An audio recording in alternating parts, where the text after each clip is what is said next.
اچھا، اور 1,00,000 دفعہ دھڑکنے کے بعد وہ 10,000 لیٹر خون پمپ کرتا ہے ہماری نسوں میں، ہر بندے کے. ایک انسان کے جسم میں جو نسوں کی لینتھ ہے نا، یہ آپ کی جو نروز ہیں، خون کی نالیاں، اس کی لینتھ اتنی زیادہ ہے کہ ایک بندے کی اگر صرف نسیں جوڑی جائیں تو زمین کے 2.5 چکر لگ سکتے ہیں. 40,000 کلومیٹر زمین کا سرکمفرنس ہے، 1,00,000 کلومیٹر 2.5 چکر زمین کے لگ سکتے ہیں. ان ساری نسوں میں خون کا پہنچنا اور وہ خون اپنے اندر آکسیجن لے کر جائے، ایک ایک خلیے تک پہنچنا، اور خلیے کی تعداد سینکڑوں میں، ہزاروں میں، لاکھوں میں، کروڑوں میں، اربوں میں نہیں ہے. 100 ٹریلین سیلز ہر انسان کے اندر موجود ہیں. 1 ٹریلین 1000 ارب کے برابر ہے، 1000 بلین کے برابر. اور 1 ارب میں نے آپ کو بتا دیا کتنا بڑا ہے. تو 100,000 ارب ہر بندے کے جسم میں خلیے ہیں. تو سائنٹسٹ کہتے ہیں یہ تو آپ صاف کر ہی نہیں سکتے. آپ کو بس مختصر بتا دیتے ہیں کہ انگلینڈ جیسے 30 ملک ہوں اور ان 30 ملکوں میں صرف درخت ہی اگے ہوئے ہوں، اور ان درختوں کے جتنے پتے ہوں گے نا اتنے ایک جسم میں خلیے ہیں. اور خلیے یہ نہ سمجھے کہ وہ ایسی کوئی چیز ہے. ایک خلیے کے اندر اتنے سسٹم ہے کہ نیو یارک سٹی جتنی جگہ چاہیے اگر ہم ایک خلیہ ہمیں بنانا پڑ جائے، جو کچھ اس کے اندر سسٹمز موجود ہیں. سوچ نہیں سکتا. بس انسان پھر یہی کہہ سکتا ہے اللہ اکبر کبیرا والحمد للہ کثیرا وسبحان اللہ بکرۃ واصیلا. ابھی اسٹرانومی کی فیلڈ میں جائیں تو بندہ پاگل ہو جاتا ہے. آج تو ہمیں ٹیلیسکوپ کے ذریعے کیا کچھ پتا چل چکا ہے. ناسا کی رپورٹس تو آئے دن ڈسپلے ہوتی رہتی ہیں، اس میں میری ویڈیوز بھی آتی رہتی ہیں. اس وقت ناسا نے جو ڈسکوری کی ہے نا، اس کے تحت 250 بلین گلیکسیز ہیں اس کائنات کے اندر، 250 ارب. اور ارب میں نے آپ کو بتا دیا کتنا بڑا فگر ہے. ہر گلیکسی میں 300 ارب سے زیادہ سورج ہیں، ان میں سے ایک سورج یہ ہے. اس طرح کے 300 ارب سورج صرف ہماری گلیکسی ملکی وے میں ہے، اور یہ ایک گلیکسی ہے، اور اس طرح کی 250 ارب گلیکسیز اور ہیں. اور یہ سائنٹسٹ کہتے ہیں کہ اتنا بڑا فگر ہے کہ دنیا میں جتنے سمندر ہیں ان کے کنارے پر ریت کے ذروں کی تعداد ہے نا، اس سے زیادہ سٹارز اور پلانٹس اس کائنات کے اندر ہے.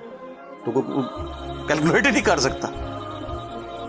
اور یہ وہ چیز ہے جو انہوں نے کیلکولیٹ کی ہے. لوگ کہتے ہیں انہوں نے گنے کیسے ہوں گے. وہ ایک تھوڑا سا ایریا کنسیڈر کرتے ہیں، اس کے بعد اوور آل لے کے اسے ملٹیپلائی کر دیتے ہیں.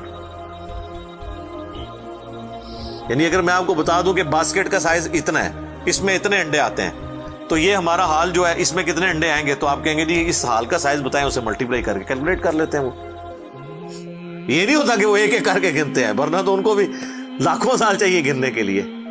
اوور آل کیلکولیشن وہ کر لیتے ہیں. تو یہ ایک الگ سے ایک ٹاپک ہے بہت بڑا. اس ٹاپک کے اوپر میری یوٹیوب کے اوپر کئی ایک ویڈیوز ہیں.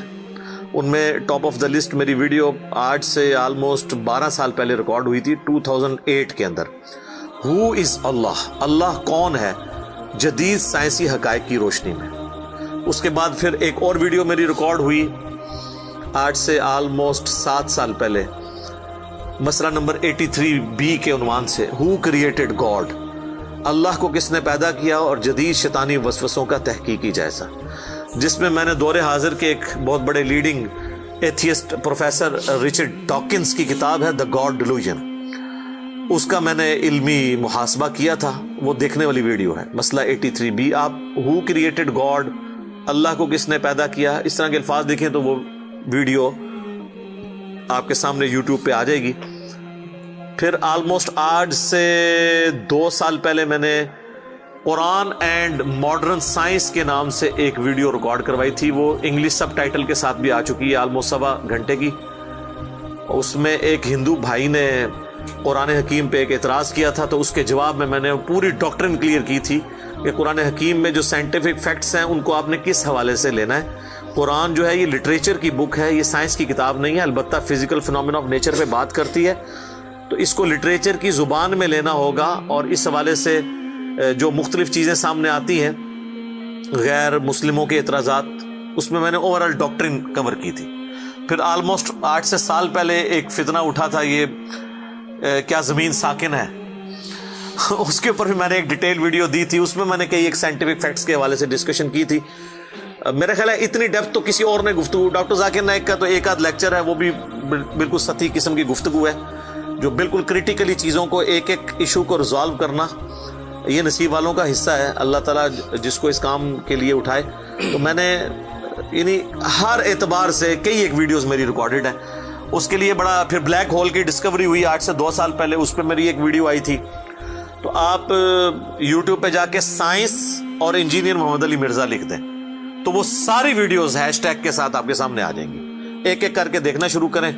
اب میں وہ ساری باتیں، یہ میرا بڑا فیوریٹ ٹاپک ہے، میں 1 گھنٹہ اور فی البدی ان فیکٹس پہ بول سکتا ہوں، لیکن اب آلموسٹ آدھا گھنٹہ پیچھے باقی رہ گیا، تو میں نے یہ آیات بھی مکمل کرنی ہے. میں نے اوورآل ایک اس حوالے سے آپ کو بتایا کہ یہ کوئی چھوٹی چیز نہیں جو اللہ تعالیٰ فرما رہا ہے کہ آسمانوں اور زمین کے پیدائش میں اور رات اور دن کے آنے جانے میں.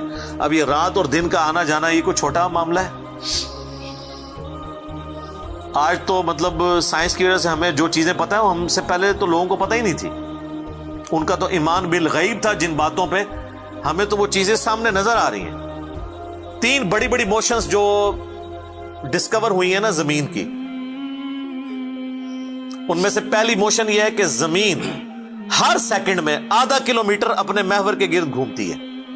1 سیکنڈ میں آدھا کلومیٹر، جس کی وجہ سے 24 گھنٹے میں ہمارا دن رات مکمل ہوتا ہے.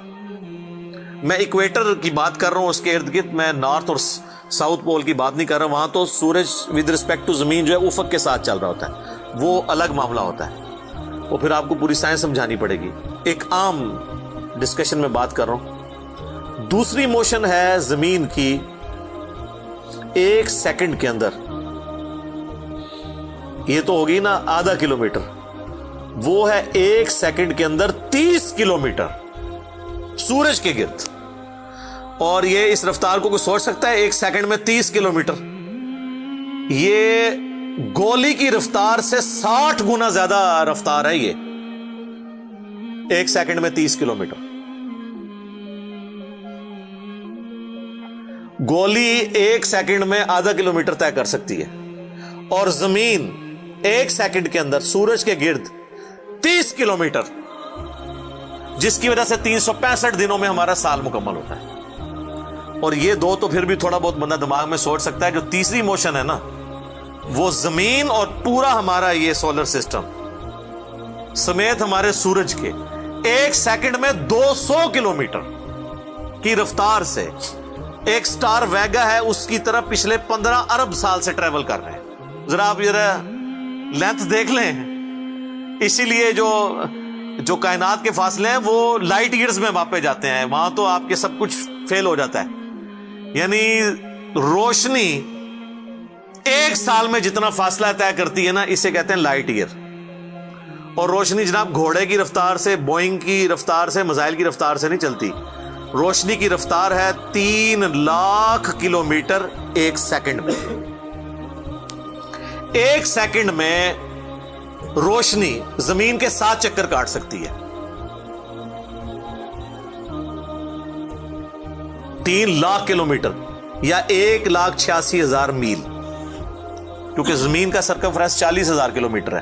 تو 7 چکر کاٹے زمین کے 1 سیکنڈ میں روشنی، 1 سیکنڈ میں 7 چکر زمین پوری کے کاٹ لے، اور یہ سال تک ٹریول کرتی رہے، تو وہ 1 لائٹ ایئر ہے.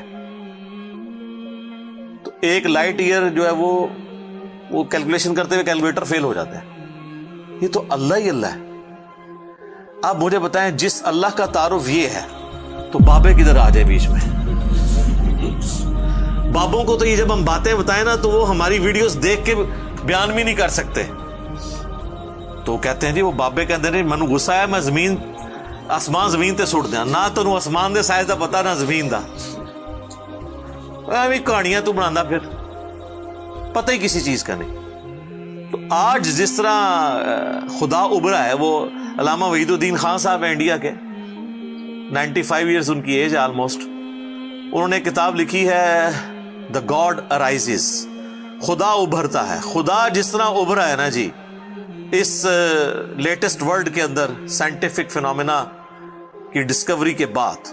ابھی تو آپ سٹرکچر آف جین کے اوپر ڈسکشن کرنا شروع کریں یہ جینز کیا بلا ہیں اور انسان اور نباتات اور حیوانات کی ریپروڈکشن کا کیا سلسلہ ہے، یہ تو انبلیویبل ڈیٹا ہے، کوئی انسان سوچ بھی نہیں سکتا. اور یہ اتنا مینیجیبل ہے کہ سائنٹسٹ ہمیں کہتے ہیں کہ یہ ساری کی ساری چیزیں اتنی فائن ٹیون ہے کہ اگر ایک بال پوائنٹ اپنی نوک پہ کھڑا کیا جائے تو کھڑے نہیں ہو سکتا، کتنا بیلنس آپ مرضی کر لیں. 1 ارب سال تک اگر وہ اپنی نوک پہ کھڑا رہے، اس سے زیادہ بیلنس اس کائنات کے اندر ہے، اور وہ ذرا سا بھی ڈسٹرب ہو جائے تو یہ کائنات تباہ ہو جائے. یہ تو بہت کچھ اس میں بیان کیا جا سکتا ہے، لیکن میں اس کو سکپ کرتا ہوں. باقی اللہ سے ہم امید کرتے ہیں کہ یہ اللہ کرے. پچھلا قرآن تو ہمارا 344 لیکچرز میں مکمل ہوا تھا 9 سالوں کے اندر، تو اس دفعہ تو لگ رہا ہے شاید یہ کوئی 400 لیکچرز بن جائیں یا 450. لیکن کوشش میں یہ کر رہا ہوں کہ ان ڈیپتھ گفتگو کی جائے، کوئی تشنگی کسی کی باقی نہ رہے کہ اس آیت میں یہ ایک امپورٹنٹ چیز تھی جو اس سے ریلیٹڈ تھی، وہ بریف کرنا ضروری تھی. باقی تو قرآن کی تفاسیر پچھلے 1400 سال میں سینکڑوں لکھی گئیں، ہمارے بعد بھی لوگ بیان کریں گے. یہ کتاب کبھی پرانی نہیں ہوگی. ہر آنے والا دور قرآن حکیم کی نئی نئی چیزیں لوگوں کے سامنے آشکار کر رہا ہے. یہ تو ایک نہ ختم ہونے والا معاملہ ہے. یہ اللہ کی کتاب ہے، کوئی انسان کی لکھی ہوئی کتاب نہیں ہے. اور یہ یاد رکھیے گا، الہامی کتابیں کبھی پرانی نہیں ہوتی کیونکہ یہ ہیومن انسٹنکٹ سے ڈیل کرتی ہیں. باقی آپ کوئی بھی کتابیں دیکھیں، کچھ عرصے بعد نئی تھیوری آ جائے گی، نئی ڈسکوریز آ جائیں گی، وہ چیزیں نئی نئی جو ہے وہ انوینشنز آ جاتی ہیں، پرانی ایبسلیٹ ہو جاتی ہیں. آپ دیکھ لیں، ہم نے تو اپنی زندگی میں کئی چیزیں ایبسلیٹ ہوتے دیکھی ہیں. یہ جو لینڈ لائن فون ہے، پورے محلے میں ایک فون ہوتا تھا، آج آپ کو پورے شہر میں بھی ایک فون نہیں نظر آئے گا موبائل فون کے بعد. لیکن الہامی کتابیں پرانی اس لیے نہیں ہوتی کہ آج سے 10,000 سال پہلے کے انسان کی بھی ہیومن انسٹنکٹ وہی تھی جو آج ہے اور جو قیامت تک ہے، جو اللہ نے ہماری جبلت میں رکھی ہے. بیوی بچے ماں باپ، یہ معاشرہ، اس کے ساتھ کس طرح ڈیل کرنا ہے اور اس سسٹم میں رہتے ہوئے اللہ کو کیسے راضی کرنا ہے، یہ ایشوز ہمیشہ اسی طریقے سے رہیں گے. اس لیے الہامی کتابیں کبھی پرانی نہیں ہوتی. اور دیکھیں، آج بھی آپ کتاب پڑھتے ہیں تو لگتا ہے آج کی بات ہو رہی ہے. سبحانک اللہم وبحمدک، اشہد ان لا الہ الا انت، استغفرک واتوب الیک، وما علینا الا البلاغ المبین. جزاکم اللہ خیرا.